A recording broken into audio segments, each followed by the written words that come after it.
128วันที่17มีนาคม69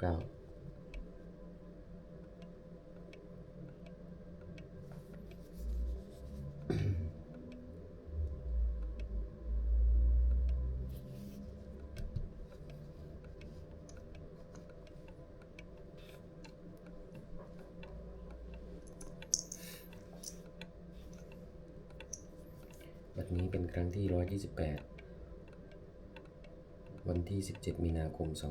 2569ข้าพเจ้าที่ชื่อพิกกี้สรวิสิทธิ์ขอเปล่งวาจาสาธยายพุทธมนต์ถวายเป็นพุทธบูชาธรรมบูชาสังฆบูชาและเป็นอาจารยบูชาแด่องค์พระภวติเถระเจ้าองค์หลวงปู่สมเด็จหลวงปู่เดชหลวงปู่ศิลาตลอดทั้งครูบาอาจารย์ผู้เป็นเจ้าของวิชาจิตรามณีขอเทพเทวดาเจ้าหลายโปรดจงมาอนุโมทนาในการสวดสาธยายของข้าพเจ้านี้ขอคุณอนุภาพคุณพระรัตนตรัยครูบาอาจารย์และเทพเทวดาทั้งหลายโปรดจงมาในจิตของข้าพเจ้าเป็นสมาธิอันควรแก่การสวดสาธยายมนต์ต่อไปบทสวดจนหนึ่งเทวดาสมันตาจักวาเลสวัตรากัจจันตุเทวตาสัตตมังมุนาจสะสุนันตุสกมุปทังสกีกามีจรูเปกิลิสิกาลตเตจตลิเควิมานีทีเประเทจกามีตรุวนาคานิเคหามตุมหิเกเตภูมิมาจยันตุเทวาชลตาลวิสเมยะคตปัญญาคาติตันตาสติเกยังมุนิวารวจนันตตภูมิสนันตุธรรมสวนาการโลอยัมปทันตาธรรมสวนาการโลอยัมปทันตาธรรมสวนาการโลอยัมปทันตาบทสวดธรรมกาสิทธิคาถานะโมตัสสะภะคะวะโตอะระหะโตสัมมาสัมพุทธัสสะนะโมตัสสะภะคะวะโตอะระหะโตสัมมาสัมพุทธัสสะนะโมตัสสะภะคะวะโตอะระหะโตสัมมาสัมพุทธัสสะบทสวดสัจจกิริยาคาถานาทิเมสรณังอัญญังพุทโธเมสรณังวรังเอเตนะสัจจวชินะสุติเมโหตุสัพพทานาทิเมสรณังอัญญังธัมโมเมสรณังวรังเอเตนะสัจจวชินะสุติเมโหตุสัพพทานาทิเมสรณังอัญญังสังโฆเมสรณังวรังเอเตนะสัจจวชินะสุติเมโหตุสัพพทาบทสวดมหาการุณิโกนาโถติเทกาคาถามหาการุณิโกนาโถอัฏฐายะสัพพปานินังปุริตวะปรมิสภาคโตสัพพุติมุตตมังเอเตนะสัจจวชินะมาหุนตุสัพพุปตวามหาการุณิโกนาโถหิตายะสัพพปานินังปุริตวะปรมิสภาคโตสัพพุติมุตตมังเอเตนะสัจจวชินะมาหุนตุสัพพุปตวามหาการุณิโกนาโถสุขายะสัพพปานินังปุริตวะปรมิสภาคโตสัพพุติมุตตมังเอเตนะสัจจวชินะมาหุนตุสัพพุปตวา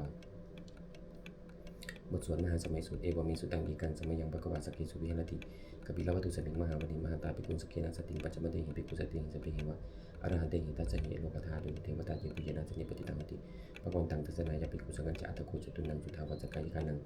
เทวนังอิตตังมุเจยังโกภควาสเกสุวิหรติกปิลวัตุสมิงมหาวณีมหาตาภิกขุสังเกนะสติงปัจจมเตหิภิกขุสติงสปิหิวะอรหันเตหิทัสสะหิจันโลกธาตุหิเทวตาเยปุเยนะสนิปติตังติภควันตังทัสสนายภิกขุสังกัจจะยานุนามยังปิวินะภควันเตมุปสังกมยมะอุปสังคมิตาวาภควโตสันติเกปเจคาถาปัสสยามติอัตโคตาเทวตาเสยตาปินามาปะลาวะปุริโสสมจิตังวาปะหังปัสสาลิยปัสสาลิตังวาปะหังสมิจยะเอวะมิวัสสุตาวาเสสุเทเวสุวัตระหิตาภควโตปุระตุปุตระหังสุอัตโคตาเทวตาภควันตังอภิวาเทตวะเอกมันตังกังสุเอกมันตังทิตาภูเอกาเทวตาภควโตสันติเกหิมะกตังปาสิมหาสมัยโยปวัณสมิงเทวกายาสมกตาคาตมะอิมังธรรมสมัยยังทังกิตายุวะอปราจิตสังกติอัตโคปราเทวตาภควโตสันติเกหิมะกตังปาสิตตระภิกขโวสมตหังจุติหังสุจิตังอัตโนจุกมะกังสุสารติวานิตานิกาหิตวาอินทริยานิรักขติปฏิตาติอัตโกวปราธิวตาภควโตสันติเกหิมะกตังปาสิจิตวากิลังจิตวาปริคังอิทักกิลังโอหัจจามังมีชาติจรันติสุทาวิมลาจักขุมตาสุตันตาสุสุนักติอัตโกวปราธิวตาภควโตสันติเกหิมะกตังอภาสิเยเกจิปุตังสนังกตาเสนาเตคมิสันติอปายภูมิปะหายมนุสังเตหังเทวกายังปริปุริสันติติอัตโกภควาภิกขุมันเตสิเยปุเยนะภิกขเวทัสสสุโลกธาตุสุเทวตาสนิปติตาหุติตถาคตังทัสสนายภิกขุสังกัจจะเยปิเตภิกขเวอหิสุปฏิตมตานังอรหันโตสัมมาสัมพุทธาเตสัมปิภควันตานังเอตังปรมายิวะเทวตาสนิปติตาอหิสุงเสยตปิไมหังเอตระหิเยปิเตภิกขเวปวิสันติอนาคตปตานังอรหันโตสัมมาสัมพุทธาเตสัมปิภควันตานังเอตังปรมายิวะเทวตาสนิปติตาปวิสันติเสยตปิไมหังเอตระหิอาจกิสมิภิกขเวเทวกายานังนามานิกิตยิสมิภิกขเวเทวกายานังนามานิเตสิสมิภิกขเวเทวกายานังนามานิตังสุทัตตะสาธุกังมนัสสิกโลตาภาสิสมิติเอวะปันเตติโกเตภิกขุภควโตปัจจสุสุภวะเอตัตตะโวจะสิโลกามนุกัสสามิยตาปุมาตตัสตาเยสิตาคิลิกพลังเปหิตตาสมาตาปุตุสีหาวาสเนียงโลมะโลมังสาวิสมุโนโอตาตมนัสสาสุทาวิปัสสนามนาวิลาปิญโยปัสสติยตวาวณีกปิลวัตเวตตวงตยิสัทธาสวกีสัสเนนะเตเทวกายาภิกขตาเทวิจานันทาภิกขุเตจัตตะมะกุลงสุตวะพุทธสัสสนังเตสัพพตุรุยานังอมนุสานาตัสสนังอภิกินันตมัตตคุงติสาสังอัตตสัตตลิงสตังอิเกสาสนังอมนุสานะมัตตสุงอภิกินันตมัตตคุงติสาสภาพุทธาอาหุตัญจสพังอภิญญะวะกิตวานะจักขุมาตาโตมันตยิสัทธาสวกีสัสเนนะเตเทวกายาภิกขตาเทวิจานันทาภิกขุยีวหังกิติกิสามิกิลาหิอุนุปุปโสสัตตสังสาเวขาปุมากัปปิลวัตวายอิติมันโตชุติมันโตวะนองโตเยสัสสิโนโมตมนาภิกขโมภิกขุนังสมิติมนัง จะสาสาหิโนปตายะคานานาตวนิโนอิติมันโตชุติมันโตน้องตัวเยสสิโนโมตมนาภิกขมูภิกขุนังสมิติมุนังสัตตากิลาติสาสายะคานานาตวนิโนอิติมันโตชุติมันโตน้องตัวเยสสิโนโมตมนาภิกขมูภิกขุนังสมิติมุนังอิเจเตโสรสสาหันสายะคานานาตวนิโนอิติมันโตชุติมันโตน้องตัวเยสสิโนโมตมนาภิกขมูภิกขุนังสมิติมุนังเวสามิตาปัจจสัตตายะคานานาตวนิโนอิติมันโตชุติมันโตน้องตัวเยสสิโนโมตมนาภิกขมูภิกขุนังสมิติมุนังกุมพิโรราชัยโกโสเวปุรสันวิสนังปิญญังสัตตสังสังยะขนังปยิรุปัสสติกุมพิโรราชัยโกโสปะกัสสมิติมุนังบุริมันจติสังชาตตระโตปัสสติกัตถปนังอธิปติมหาราชาเจติโส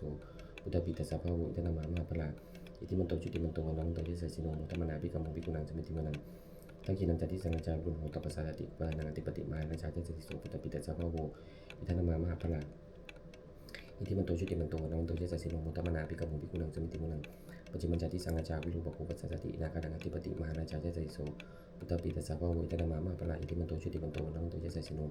โมตมนาภิกขมูภิกขุนังสมิติมุนังอุตตัรัญจติสังฆากุโลตปัสสติ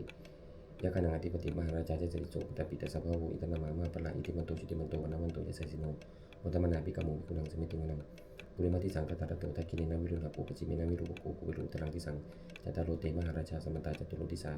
ตันละมนาทังสุวรรณีกับพิลปัตเวเตสังมายาวิโนตัสสะอากุวัญจานิกาสตามายากุเตนตุวิภูจักวิภูตุสาจัตตโนกรรมสิโตจักกินุ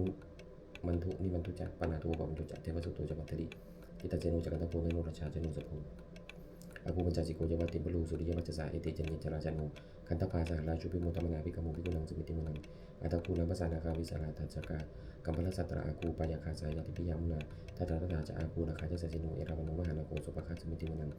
เยนะคาราเจสหัสหารันติติภาติชาปกิวิสุตจักคูวิหายสาติวนามัชปตาจิตราสุปนาติเตสนามังพยัญชนะนาคาราชนามาสีสุปนโตกิมามากสิพุโตสันหาหิวัจจาหิวโหยันตานาคาสุปนาสารนามังสุพุทังจิตาวจิราหตินะสมุตังอสุราติตาปัตตุโลวัสวัจเตอิติปันโตยัสสิโนกาลกัญจามหาสมาสุราตนุมิคสาวิปัจจิติสุติจัปปานาโตนมุจิสาสตันจัปปุริปุตตนังสปิเวโรจนามกาสมัยตวะปลินสนังนังปะทัมมุปะกมุงสมัยโยตานิปัตตันติภิกขุนังสมิติมุนังอาปูจเทวาปฏิปิจติโชยุตตากมุวรุณาเทวาสมุจเจตสาสาเมตตากรุณากายิกาอากุเทวาเจสสิโนทัจเจเตทัตถากายาสัพเพนันตมิโนอิติมันโตจุติมันโตวันมันโตเจสสิโนมุตตมนาภิกขมูภิกขุนังสมิติมุนังเวนดูจเทวาสาลิจาอัสมาจตุเวยมาจันทสุปนิสัติวาจธรรมคูปุรกิตาสุริยสุปนิสัติวาสุริยมาคูปุรกิตานักตานิปุรกิตวาอากูมันตวราหากาวัจนังสุปเจโตสกุปะคับลินตโตทัจเจเตทัสตากายาสัพเพนันตมิโนอิติมันโตจุติมันโตวันมันโตเจสสิโนมุตตมนาภิกขมูภิกขุนังสมิติมุนังอัตถคูจาปุเทวาจลามกิสิกริวะอริตกาจโรจจะอุมาบุปนิปัสสิโนวรุณาสาธรรมจักอจุตาจานิจกาสุริยะรุจิระอากูวัจวันิสิโนทัจเจเตทัสตากายาสัพเพนันตมิโนอิติมันโตจุติมันโตวันมันโตเจสสิโนมุตตมนาภิกขมูภิกขุนังสมิติมุนังสมณามหาสมณามนุสามนุสติมาจิตาปตุสิกาอากูพนุตุสิกาอัตถคูหรโยเทวาเจเหโรจันหิตวาสิโนปราคามหาปราคาอากูเทวาเจสสิโนทัจเจเตทัสตากายาสัพเพนันตมิโนอิติมันโตจุติมันโตวันมันโตเจสสิโน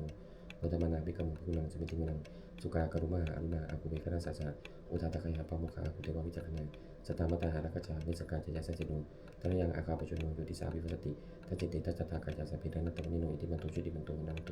เจสสิโนมุตตมนาภิกขมูภิกขุนังสมิติมุนังกิมิยาตุสิตายามากตกาจยาสสิโนสปิตกาลามจิตาจุตินมาจาสวะนิมานะรัตติโนอากูตะกูปรนิมิตาทัจเจเตทัสตากายาสัพเพนันตมิโนอิติมันโตจุติมันโตวันมันโตเจสสิโนมุตตมนาภิกขมูภิกขุนังสมิติมุนังเตเตเทวนิกายาสัพเพนันตมิโนนามันวายนาคันจุงเยจันเยสัยสาสาปวุฒชติมกิลังโอกตินามนาสวังตะกิโมคตรังนาคังจัตังวะจิตาติตังสุปมาปรมาโตจักปุตตาอิติปโตสาสนากุมารโรติโสจักสุภคัสสมิติมนังสาสุปมโลกนังมหาปรมาปิติตติอุปปโนจุติมันโตปิสมากายโยยสัยโสทัจเจตาอิสระอากูปัญเจโกสวัตติโนเตสัญจะมัจตุวะคานิโตปริวาริโตเตจัสสเพอภิงเตสิเตเตเวสปะมะเกมเลเสนาภิกขามิปัสสะกันนาสามัติยังเอตาคันนาตาปัตตาตาระทินาปัตตมตุโวสมตาปริวาริตามะโหกุจิตากุจิตังอิติตถามหาจิโนกันนาจินังอภิสยิปณินาตระมหาจะสรังกะวันพิระวังยถาปุสโกเมโคทานิยันโตสุวิจุโกตถาโสปัจจุทาวติสัพพุโตสยามวเสตัญจะสัพพังอภิญญายะวะวะกิตวานัจจคุมัตโตอมันตจิสัตตาสวะเกสัสสนินเตวานะเสนาภิกันตาเตวิชานาตาภิกขุเตจาตปะมะกุรุจุตวาพุทธศาสนังวิตราคิหิปะกามุเนสังโลมภิอิจิยุงสัพเพวิจิตสังกามาปยติตายะเจสิโนโมทันติจาปุเตหิสัมภกาติเจนิสุตาติบุษจุลเชยปรกรณโมเมพุทธเตจสารัตนตยธรรมิกาเตจปสิทธิปสิเทวานารายะปรเมสุราสิทธิประมาเจอิทาจัจตุโลกากบิรังกะ สมุทาปุตุงกังขาจะสัพพมะชยประสิทธิภวันตุเตชยชยธรณีอุตตินาทีชยชยกักุลตุลนิสัยเดชเสนาเมรุราชปุณณราชีชยชยกัมพีรโสพีนาเกณฑนาคีปิสัจจตุตกาลีชยชยตุนิมิตาโลกีชยชยสุขีสุตตานามุกชาชยชยวรุณมุขสาตราชยชยจัปปาตินาคกุลกันตกะชยชยกัจจปุณณตุลงสุกลปุจงสีหะพยคัตติปาชยชยวรุณมุขยาตาจิตเสนารีปุณสุตินรีชยชยสุขาชีวิชยชยธรณีตลิสตาสุชยชยธรณีสันติสตาชยชยมังคลารัญญาภวคีชยชยวรุณยคีชยชยรักเสสุรพุชติชาชยชยประเมตกนาชยชยราชาธิราชสัจชัยชยชยปัตตวินสพังชยชยอรหันตาปัจเจกพุทธสาวังชยชยอรมเหสุโรหารุหรินเทวาชยชยประมาสุรโกชยชยนังโกวิรุณโกวิรูปโกจติมาราวิอินโดจะเบนัตเยโยจักกุเวโรวรุโนปิจักอากิบโยจะปัจจุโหกุมารุตัตตะละโกอัตตะละสมหาเทวาสิทธิตาปัสสะอาตโยอิสินอาสาอิสิโนสาวกาสปาจยะระโมกวันตุเตจยะตโมจะสังโฆจะตัสสะปะโลจะจยกังเอเตนะจยะเตชินะจยะสุติปะวันตุเตเอเตนะพุทธเตชินะหงตุเตจยะมังคลังจโยปิพุทธสัสสิลิมโตอายังมังคสัจจะปิพุทโตปราชโยอุโกจยังปุติมันเตปะปุริตาจยะตถาพระมะกะนามิสิโนจโยปิพุทธสัสสิลิมโตอายังมังคสัจจะปิพุทโตปราชโยอุโกจยังปุติมันเตปะปุริตาจยะตถาอิตกะนามิสิโนจโยปิพุทธสัสสิลิมโตอายังมังคสัจจะปิพุทโตปราชโยอุโกจยังปุติมันเตปะปุริตาจยะตถาเทวะกะนามิสิโนจโยปิพุทธสัสสิลิมโตอายังมังคสัจจะปิพุทโตปราชโยอุโกจยังปุติมันเตปะปุริตาจยะตถาสุปันตกะนามิสิโนจโยปิพุทธสัสสิลิมโตอายังมังคสัจจะปิพุทโตปราชโยอุโกจยังปุติมันเตปะปุริตาจยะตถานาคกะนามิสิโนชโยปิพุทธสัจจิมโตอายังมังคสัจจะปปิมโตปราชโยอุโกจยังปุติมันเตปะปุริตาจยะตถาสัพพมะกะนามหิสโนชยันโตปุติยามูเลสกยานันติพัฒโนเอวังตาวังวิจโยโหหิสยันสุเชมังคลีอัปลาทิปันนาเกจิเสปตปิปุคเลอภิเศเกสัพพุทธานังคัปโตปุโมทติสุนักตังสุมังคลังสุปปตังสุติตังสุกุโนสุโมโตจะสุจิตังพระมัจจาริสุปตกินังกายกัมมังมัจจกัมมังปตกินังมโนกัมมังปิเตปตกินังนิกตวัตตะปันตเตปตกินีเตอัตตาลตาสุกิตาวิรุณาพุทธศาสนีอโลกาสุกิตาหุตสหัสเปหิยาติภิสุนันตุปุนตุเยติวาสมิงทันยติกตาทิคายุกาจตาหุตุสุกิตังตุตุสัพพทารักันตุสัพพสัตตังรักันตุจินนาสานังยากัจจิปตนาเตสังสัพเพปุเรนตุมโนรถายุตกาลีปวัสสันตุวัสังวสาวรหังกาโลกาจุปตวาเตสังนิวารันตุจัสสัพพทากายสุขังจิตสุขังอรหันตุยถาระหังปุจจธรรมนิยามสุตังอิโมมิสุตังเอกังสมัยยังปะกวาสวัสดิยังวิหารติเจตวณีอนาคปิติกัสสะอารามิตัตระโกปะกวาภิกขุมันเตสีภิกขุโพธิปตันเตติเตภิกขุปะกวาตุปัจจสุมภวะเอตตะโวจะอุปทาวะภิกขุเวตถาคตานังอนุปทาวะตถาคตานังทิตาวสาธาตุตมติตตาธรรมนิยามตาสเปสังขาราอนิจจติตังตถาคตุอภิสัมพุจติอภิสมิติอภิสัมพุจิตวะอภิสมิตวะจิกติเตเสติปัญญปิติปัฏฐกิติวิวรติวิปัสสติตันิโกรติสเปสังขาราอนิจจติอุปทาวะภิกขุเวตถาคตานังอนุปทาวะตถาคตานังทิตาวสาธาตุตมติตตาธรรมนิยามตาสเปสังขาราทุกขติตังตถาคตุอภิสัมพุจติอภิสมิติอภิสัมพุจิตวะอภิสมิตวะจิกติเตเสติปัญญปิติปัฏฐกิติวิวรติวิปัสสติตันิโกรติสเปสังขาราทุกขติอุปทาวะภิกขุเวตถาคตานังอนุปทาวะตถาคตานังทิตาวสาธาตุตมติตตาธรรมนิยามตาสเปสังมานาตาติตังตถาคตุอภิสัมพุจติอภิสมิติอภิสัมพุจิตวะอภิสมิตวะจิกติเตเสติปัญญปิติปัฏฐกิติวิวรติวิปัสสติตันิโกรติสเปธรรมาอนัตติอิทธโมปุจจะภควาอัตตมนาเตปิคูภควาภาสิตังอภินันตุติบทสวดพระเทกรตคาถาอธิตังนานาวกมยังมันติกังเขียนกตังควรไม่ควรตามนึกถึงสิ่งที่ล่วงไปแล้วด้วยอะไรและไม่พึงวงถึงสิ่งที่ยังไม่มาถึงจะตัดติดตามปีต่างๆเราปัจจัยอนาคตังสิเป็นอดีตก็รับไปแล้วสิเป็นอนาคตยังไม่มาปัจจุบันนั้นจะอยู่ธรรมังตถาตถาปิปติอสังหิลังอสังกุปังตังวิธรรมบุรุงเยผู้ใดเห็นธรรมเกิดขึ้นจากว่าหน้าในที่นั้นอย่างแจ่มแจ้งไม่งอนแง่นคนแค้นก็ควรปอกปุณการจิตนั้นไว้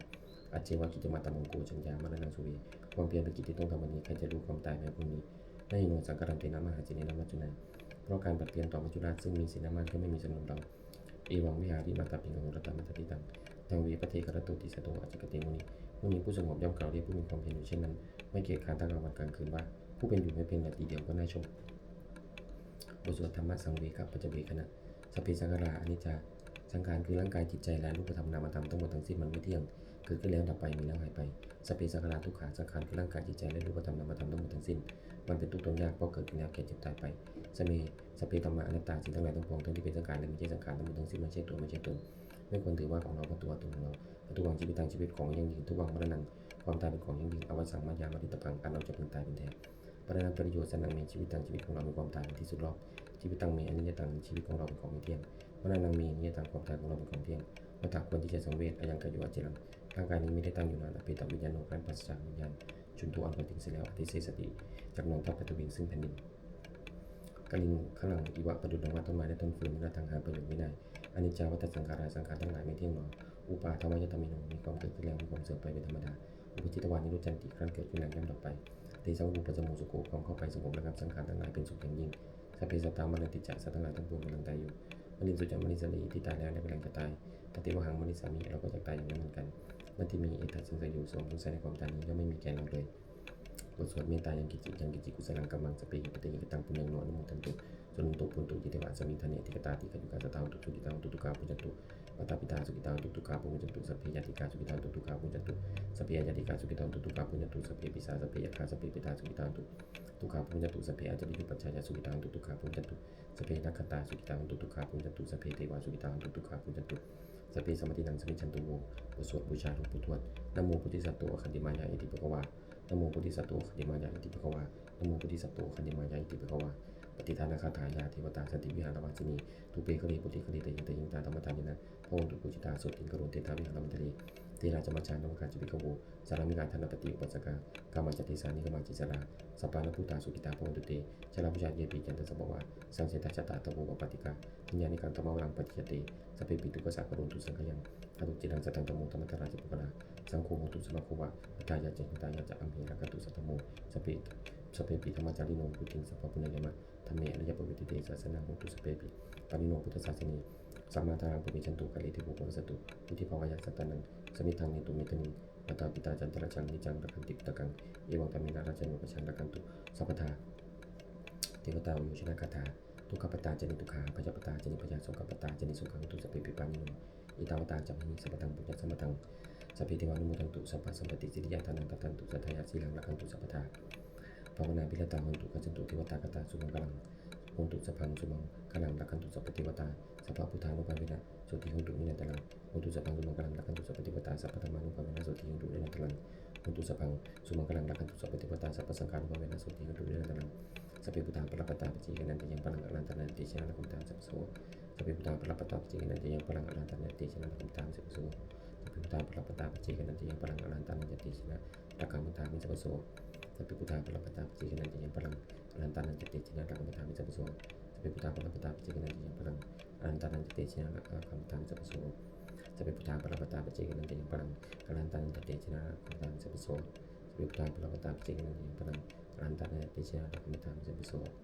สัพเพพุทธาปรปัตตาปจิกันนันติยังพลังอรันตนันติชนะละคุมตามสัพพโส